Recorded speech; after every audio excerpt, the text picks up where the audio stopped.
প্ৰথম কথা হ'ল এইখন আইনৰ জৰিয়তে মুছলমানসকলক আচলতে হিন্দু বনাবৰ কাৰণে চেষ্টা কৰা হৈছে।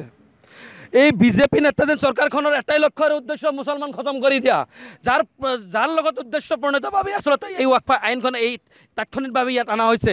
এই আইনখনৰ জৰিয়তে মুছলমানসকলৰ আচলতে ধৰ্মীয় অনুভূতি বিনষ্ট কৰা হৈছে, সাংবিধানিক অধিকাৰ কাঢ়ি লোৱাৰ চেষ্টা কৰা হৈছে আৰু ভাৰতবৰ্ষৰ গণতন্ত্ৰৰ প্ৰতি আচলতে ভাবুকি সৃষ্টি কৰি 47ৰ ভিতৰত তেওঁলোকে আচলতে ভাৰতবৰ্ষখনক আচলতে হিন্দু ৰাষ্ট্ৰলৈ ৰূপান্তৰ কৰাৰ কাৰণে চেষ্টা কৰা হৈ আছে। তাৰ কাৰণে আচলতে ৱাকফ আইন 2025 আনিছে।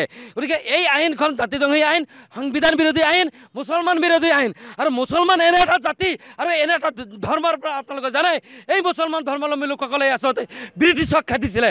যি ধৰ্মৰ লোকে ব্ৰিটিছক খেদিব পাৰে, দেশৰ কাৰণে আচলতে শ্বহীদ হ'ব পাৰে, লাখ লাখ মানুহ ফাঁচীত জ্বলিব পাৰে, সেইখন ধৰ্মৰ মানুহখিনি আচলতে ভয়াতুৰ বুলি তেওঁলোকে ভাবাটো ভুল হৈছে।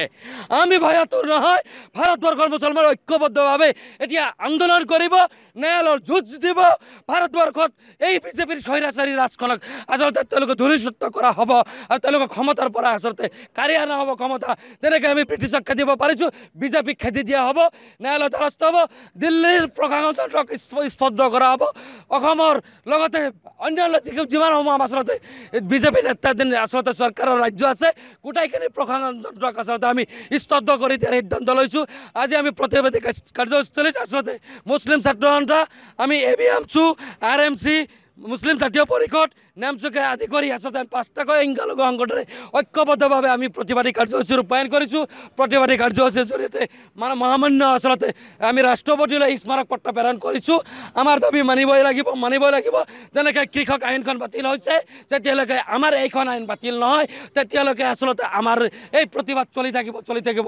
তাৰ কাৰণে যদি আমি শ্বহীদ হ'ব লাগে, আমি তেজ দিব লাগে, গুলি খাব লাগে, জেল খাব লাগে, আমি তাৰ কাৰণে প্ৰস্তুত আছোঁ। চিধা কথা, এই আইন বাতিল হ'বই লাগিব। প্ৰথম কথা হ'ল ৱাকফ সম্পদ মুছলমানৰ সম্পদ, ইয়াত মুছলমানৰ অধিকাৰ থাকিব লাগিব। চৰকাৰৰ অবৈধ হস্তক্ষেপ বিচাৰি যি আইন সংশোধন বিল আনিছে আৰু যি আইন বনাব বনোৱা হৈছে, ইয়াক আমি তীব্ৰ বিৰোধিতা কৰিছোঁ। আমি কোনো পধ্যে মানি নলওঁ। ৱাকফ সম্পদ মুছলমানৰ সম্পদ, মুছলমানৰ অধিকাৰ থাকিব আৰু চৰকাৰৰ দায়িত্ব হৈছে এই সম্পদ ৰক্ষণ কৰাৰ, ভক্ষক হোৱাৰ অধিকাৰ চৰকাৰক দিয়া নাই। বিজেপি চৰকাৰক আমি সকীয়াই দিছোঁ। আজি সংখ্যালঘু দল সংগঠনে আমি সকীয়াই দিছোঁ যে আপোনালোকে ৰক্ষক হোৱাৰ চেষ্টা কৰক, ভক্ষক হোৱাৰ চেষ্টা নকৰিব। অসমৰ তথা ভাৰতবৰ্ষৰ মুছলমানে শুই নাথাকে, বহি নাথাকে। এই মুছলমানে ব্ৰিটিছক খেদিছে, এই মুছলমানে এই নিজৰ অধিকাৰ সাব্যস্ত কৰাৰ কাৰণে আজি গোটেই ভাৰতবৰ্ষত যেনেকৈ জাগি উঠিছে, ইয়াত তীব্ৰ জংগী আন্দোলন হ'বলৈ গৈ আছে।